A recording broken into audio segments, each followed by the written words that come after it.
Kiandutu Thika. This is where I was born. I had both my legs. I played just like them. My father sold discarded bread from bakeries. My mother was a fishmonger. When my mother got pregnant with our last born, the fish had to be dropped off by the road for her to pick. One day, I accompanied her to the roadside to pick the fish. I do not know what happened. I woke up in the hospital without a leg. A bus had hit me and my leg amputated. I was 4 years old then. They took me to a special school for the physically handicapped. But during holidays, I played football with everyone. It taught me I was not different.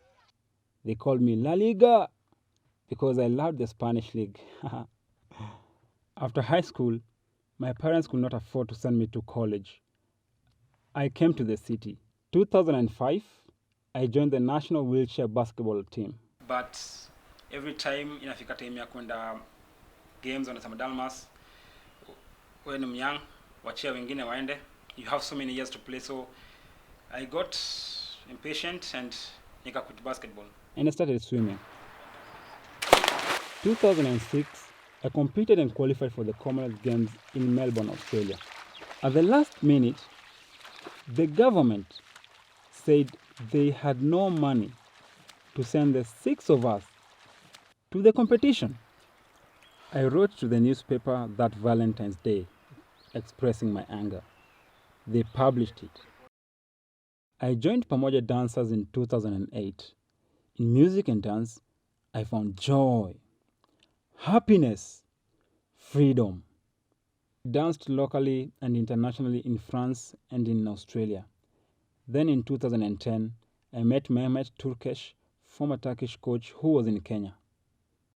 Mehmet got us together and formed the first soccer team for amputees. He funded it himself and I was the captain. La Liga was back! Some of us could not afford the bus fare. So Mehmet bought each one of us a bike to cycle to training. I did not know how to cycle. The first day he gave me the bike, I practiced in my kitchen, in my bedroom. In 2 days, I learned to cycle. 4 months later, I was competing, doing 90 kilometers, which I finished third. Then 120-kilometer races. But due to lack of proper training gear and sponsorship, I could not participate in the World Championships. 2013, Kenya hosted the African Championship for amputees, and the government said they had no money. I captained the Kenya team. At the opening ceremony, we the hosts had no uniforms. Someone found some old uniform, and we got to the pitch. We became second last. I went to Turkey to play professional soccer. I came back again and captained the Kenya team to the Amputee World Cup in Mexico 2014. On the morning before our departure, again the government said, no money.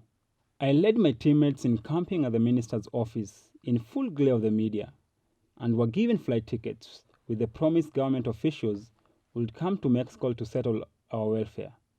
They never appeared. On our first game, we had no uniform. We lied to the officials there was a mix-up and our luggage got lost at the airport. Then we ran to the Mexican stands and borrowed the t-shirts the fans were wearing. We only won one match. After the World Cup, I went back to Turkey for my professional career. For me now, it is no longer about proving I can do all things that people think a differently abled person cannot do. For me now, it is to help others to achieve their dreams. I started a Facebook page where I try to help my fellow African brothers in Turkey to get a better welfare and playing contracts.